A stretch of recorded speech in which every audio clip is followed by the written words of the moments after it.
Welcome to my studio. We are going to go over this plein air piece. I'm going to make a few corrections on it because there's just a few things bugging me. This tree, the shadow, and the focal point. I need a stronger drive to the focal point, and I'll touch up any of the marks here. It's fairly dry, but still a tad wet.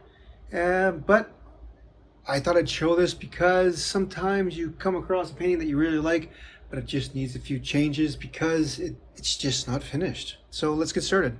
This is the piece as it stands, and I start moving into the tree. But before I do that, let me show you what we're going to do. Here, this is Procreate. I took a picture of the painting, working on that right-hand tree, trying to get it more tree-like, working on the focal point with the warmer road, moving into the shadows. And then here, I added two small details to give it a little bit of extra. And then back at it. Here, I'm working that tree again, going back and forth. The idea is to bring it out and bring it in. A little bit of scraping going on.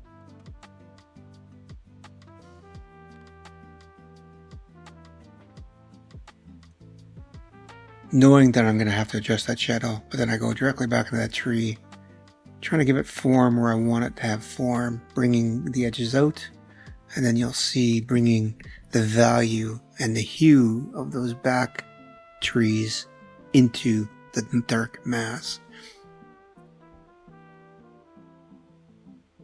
And the reason for that big dark tree is to give it a balance between the light, warm road in the focal point. Bringing that background into those branches, giving it essence, some sky holes, then bringing some branches back over again. Here I'm using a bristle brush just because I like the texture that it provides. Very cool dark that I'm putting in here. Moving into the shadows, going a little violet, raising that shadow up so it feels like that shadow's coming from that tree. Subduing that light there a little bit. Bringing some darks where it meets that tree.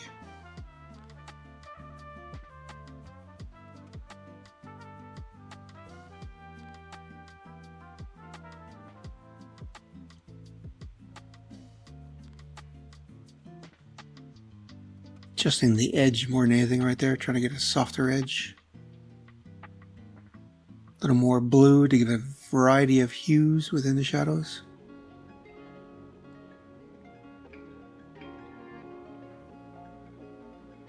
And a darker stroke of blue in that corner.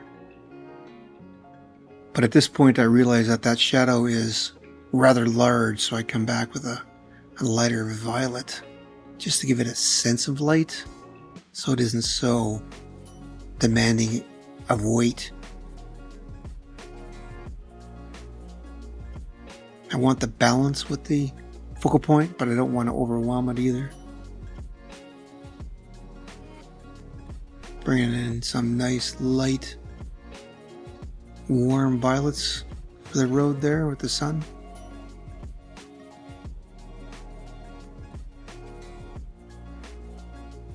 Adding variety to that shape. Trying to cut back into that shadow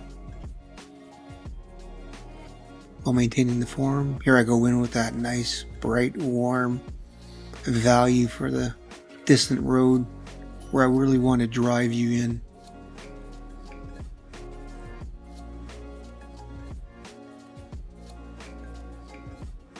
Here I'm adding just a small little red bush. It seems irrelevant, but that little stroke gives a sense of detail where there is no detail. I didn't like these ochres that were beside the road, so I started to darken them a little bit. Subdue them.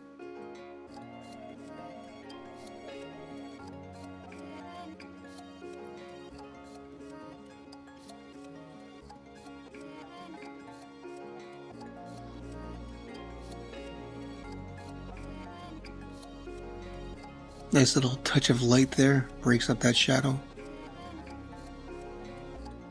Now I'm adding the trunks within those trees And this is the small bit of detail that gives you a sense of detail, but with hardly any at all. And this is an important element to, I think, understand, so you don't get caught up in adding tons of grasses or small details that just don't matter. You just need the essence, more or less.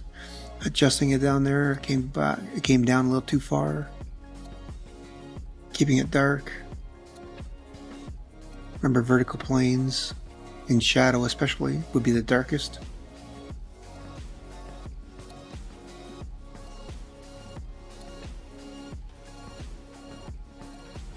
Filling in the areas that I've missed around the edges.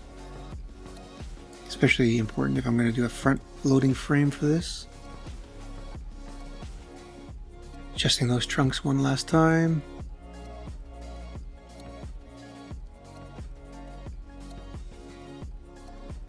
Little lighter value just to punch them a little bit. And slightly lighter in that bottom right hand corner. Just to balance it all out. And I'm re-adding my signature here, so we can call this complete. A detail of the distant focal point, and then of some local focal grasses. Here's the before and the after. I think it has a much better natural feeling to it now that I've made these adjustments. Thanks very much. If you have any questions, leave them in the comments below. Cheers.